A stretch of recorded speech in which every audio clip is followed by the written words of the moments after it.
Guys, welcome back to Between the Ropes TV. Now, this is going to be a different sort of vibe of video. For regulars here, we try and keep it positive, but I don't see how we can be positive after that. If you'd have asked me all through the build-up, all through fight week, I'd have said right now we'd be reacting to a Josh Taylor masterclass, and the questions answered. Jack Catterall hadn't previously been up to world level, and in fairness to Josh Taylor, off past performances, he's at the top end of that world level. He's in the pound for pound list. Instead, we're reacting to, for me, one of the biggest boxing robberies in recent memory. That's disgusting. I mean, for me, Jack Catterall, it starts off quite a cagey first round, but Jack Catterall lands a peach of a left, gets the jab going, so he definitely wins that, And then as the second, third, he's building on it. He's boxing nicely. And then for me, really, he was 4-1 up through 5. Well, 5-1 up through 6, really. So first half of the fight, he's definitely won 5 rounds. I mean, the one round really was the second round. You're reacting to the crowd. And I was texting my mate at the time, and I said, I just hope the judges aren't being swayed by the crowd. Naturally, in Scotland, Taylor, through a glove, he was getting cheered. And, we love the atmosphere, so I'm not knocking that. But he was comfortable. Catterall then scores a knockdown in the 8th round. He then gets a point took off him. And, the ref was busy tonight. It was your usual clash of southpaws where it can get a little bit messy. So, you half expect it. But, I mean, ridiculous. I mean, in fairness, Taylor got a point took off him later on. But ridiculous. I mean, for me, off that whole fight, it really was Josh Taylor at range just getting picked off. When he got closer up, he had a bit more success. But, Catterall was riding shots well. He was really more than holding his own. If you haven't watched this, please watch this fight, because for me, other than the result, what we've seen there off Jack Catterall is the perfect example of go to the world champions' backyard and take their title off them. I mean, everybody was dumbfounded at ringside. The Sky pundits, dumbfounded, ridiculous. And I'll be honest, I'm a huge Josh Taylor fan. I really am. We did a video a little while ago about, your top 3 pound for pound in Britain. And I actually had Taylor number 2 purely based off profile. I thought that's why, Tyson Fury pips him. But, he's proven it. He's a ticket seller because, if we're going to talk about Sky, what a dreadful undercard. I'm not even going to bother talking to you about the undercard because it's just not worth talking about. Sky have got to look at tonight and think, wow, we need to reevaluate this boxer situation because it's simply not good enough.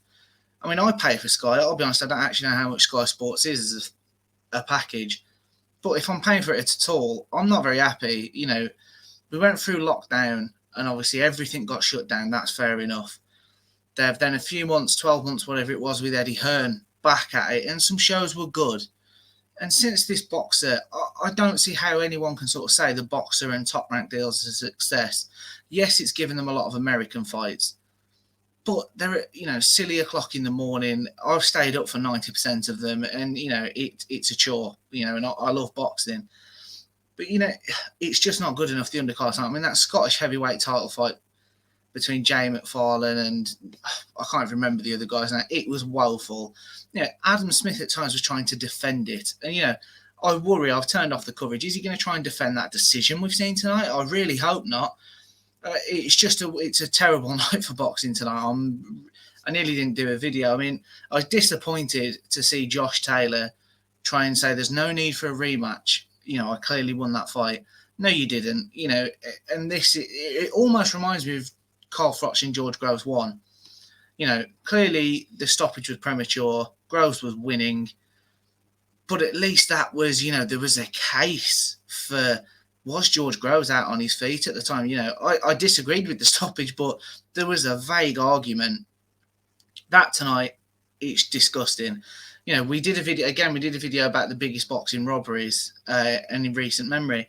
And that jumped straight to the top of the list for me. We talked about John Ryder, Callum Smith. Again, a hometown decision. This has been a terrible month for boxing in Britain. You know, 2 weeks ago we had John Ryder, Danny Jacobs, and fantastic to the Zone Matchroom, Eddie Hearn for getting Danny Jacobs over to the UK. Personally, I could have seen a draw, or I was a bit on the fence. But the general public and casual fans, not most importantly, but casual fans, thought Jacobs was robbed. We've then gone into this tonight. I mean, I've got a few mates who were messaging about the fight, and I've been telling them, no, you want to watch this fight. Josh Taylor's like a pound-for-pound superstar, could be number one. If he goes up to welterweight, as has been talked about, and beat a Crawford, a Spence, all of a sudden he's right up there, isn't he? And I just think, how they've all been like, that's disgusting, and a load of other language that I'm not going to repeat. But that's a terrible night for boxing. Josh Taylor, he did look gaunt at the weight. He did. That's a fact. He's then talking about, no, it'll be my last fight at 140. It's been getting harder and harder to make the weight. That's fair enough. He's 31. But, really he should, even if you said to Jack Catterall, you know what, it's not going to be for the belts, but me and you will have a rematch. But even if it was a catch weight of 144, or Jack Catterall deserves a chance to right that wrong tonight, because he should be leaving Scotland as the undisputed light welterweight champion, and it's absolutely disgusting that he's not. I'm just, he landed more than double the shots Josh Taylor did. However you want to talk, if you want to talk about, I like a boxing style, that's how I judge a fight. He boxed beautifully at range, picked him off, he's won. Oh no, I like to look at stats. Who's landed more? Oh, Jack Catterall landed double, he's won. Honestly, I'm going to stop going on, because I don't know how the referee, he was terrible tonight. As I said, he was busy, but how the judges have come to that decision is absolutely disgusting, and it's a terrible night for British boxing. If you haven't watched it, do check it out, and as always, let us know what you think in the comment section. But I'm gutted for Taylor as well, because it's his first undisputed title defence back at home, and he's had his career the hard way. I'm not bashing him at all here. This isn't his fault. But that's not how you want to defend your world titles in your backyard, is it? Especially after the build, a bit of spice at the weigh-in. It's just shocking. But guys, as I say, let us know what you think in the comment section. How bad is this sport? What are your mates thinking? Is everyone sort of getting a bit fed up with this? Do we need a new scoring system? And I know people will laugh at that, but these decisions are becoming more and more frequent, and it's going to get harder and harder for champions to defend their world titles in their backyard. Because people are going to be like, I'm not coming there. Look at this fight. Look at that fight. The precedents are there now. So we'll leave it there, guys. As always, hit the like and subscribe button.